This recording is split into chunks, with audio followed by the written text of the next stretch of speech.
بسم الله الرحمن الرحيم نحمده ونصلي على رسوله الكريم. یہاں آج بنو میں شمالی وزیرستان کا ایک بڑا جرگہ جمع ہوا ہے اور گزشتہ ہفتے میں جو وہاں کی 2-3 اعلیٰ شخصیات شہید ہوئے ان کو ٹارگٹ کیا گیا، جس میں جمعیت علماء اسلام کے انتہائی ذمہ دار شخصیات مولانا سمیع الدین صاحب، مولانا نعمان صاحب اور ہمارے ایک منتخب چیئرمین اپنے حلقے کے وہ شہید ہوئے. ہم سب اس واقعے پر ہمارے جذبات مجروح ہیں، ہمارا دل زخمی ہے اور شمالی وزیرستان ہی نہیں، پورا قبائلی علاقہ وہ اس وقت شدید ناراضگی کا اظہار کر رہا ہے. 2 عشروں سے زیادہ عرصہ ہو گیا ہے کہ قبائلی علاقوں میں مختلف ناموں سے آپریشنز جاری ہیں. ہم نے پوری فوج کو قیام امن کے لیے فاٹا کے علاقے میں جھونک دیا اور قوم کو یہ تسلی دیتے رہے کہ ہم آپ کو امن دینا چاہتے ہیں. سوات سے لے کر جنوبی وزیرستان تک لوگوں نے اپنے ملک کے اندر ہجرت کی، اپنے گھروں کو چھوڑا، کئی سال وہ اپنے ہی ملک کے اندر کیمپوں میں رہے اور آج بھی قبائلی عوام کراچی سے لے کر چترال تک پورے پنجاب میں اور ملک کے مختلف علاقوں میں زندگی بسر کرنے پر مجبور ہیں، دربدر ہو چکے ہیں. یہ قربانیاں کس لیے دی گئیں؟ اور آج پرنالہ وہی کھڑا ہے. ٹارگٹ کلنگ اسی طرح ہو رہی ہے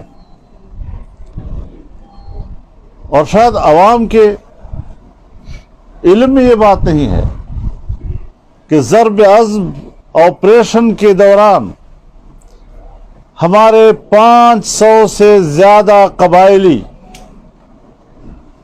ٹارگٹ کلنگ سے شہید ہوئے ہیں.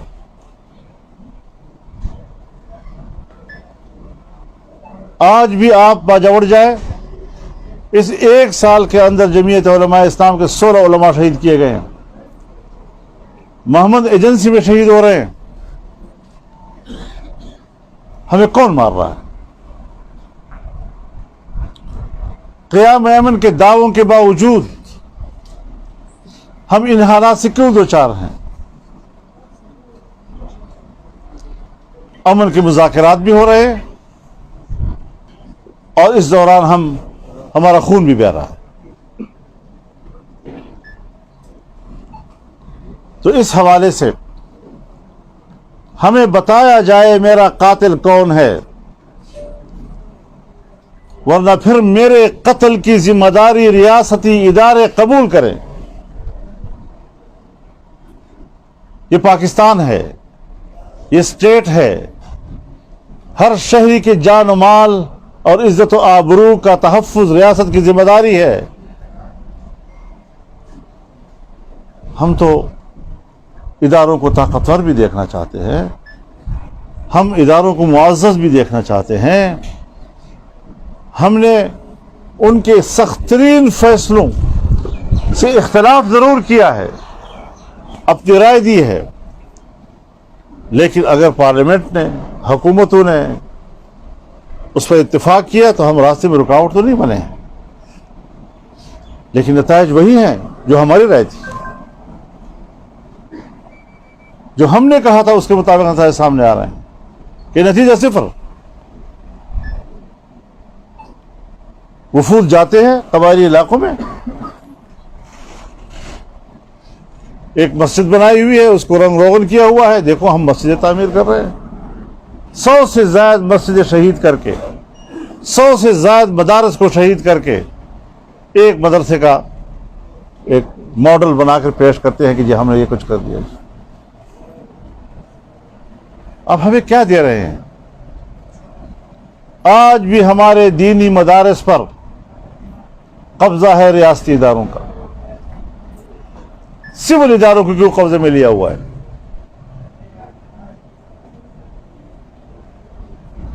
عوام چندہ دیتے ہیں اور یہ چندے کی بنیاد پر لوگوں کو تعلیم دے رہے ہیں۔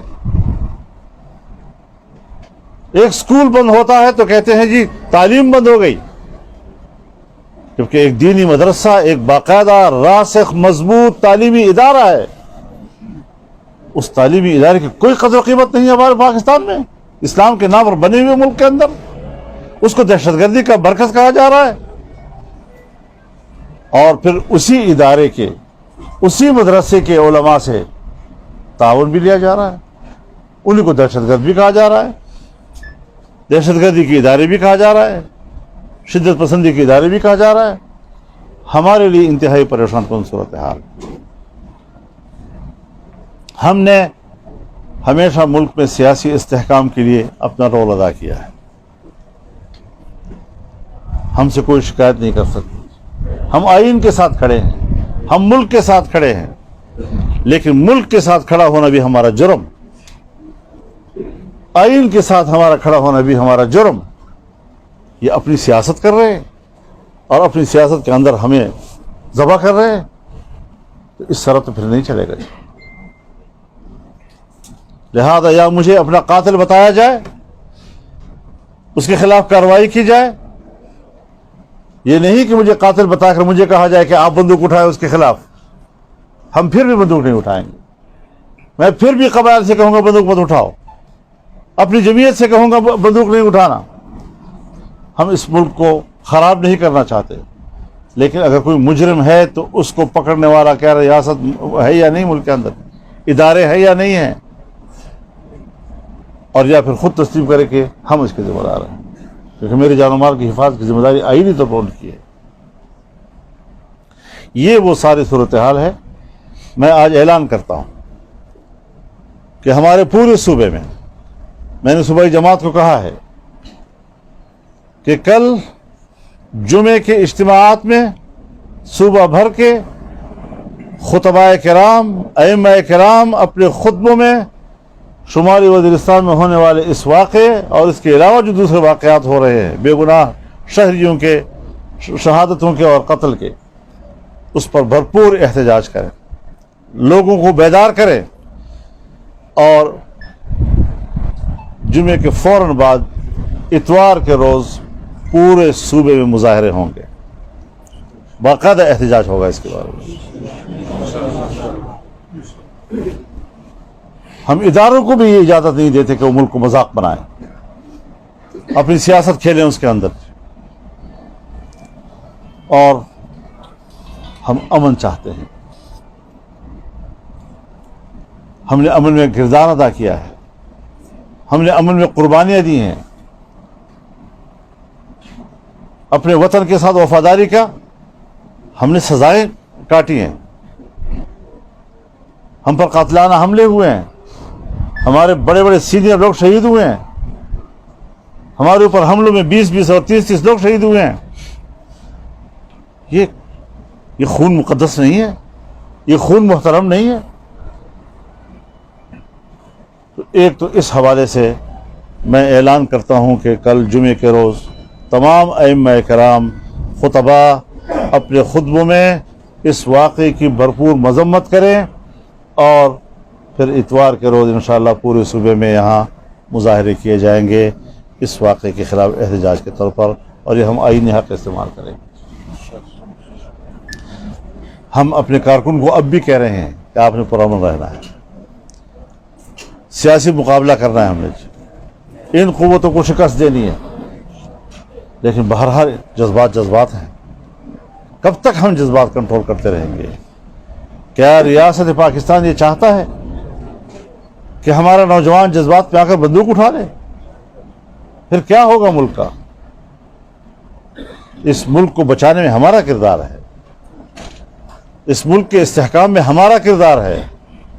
بخدا فوج تنہا اس ملک کو نہ بچا سکتی اگر قوم اس کے پشت پہ نہ کھڑی ہوتی، اگر علماء اس کے پشت پہ نہ کھڑے ہوتے، اگر تمام مکاتب فکر اس کے پشت پہ نہ کھڑے ہوتے، اور اس کے باوجود بھی مذہبی ہونے کے ناطے ان کو سزا دی جا رہی ہے۔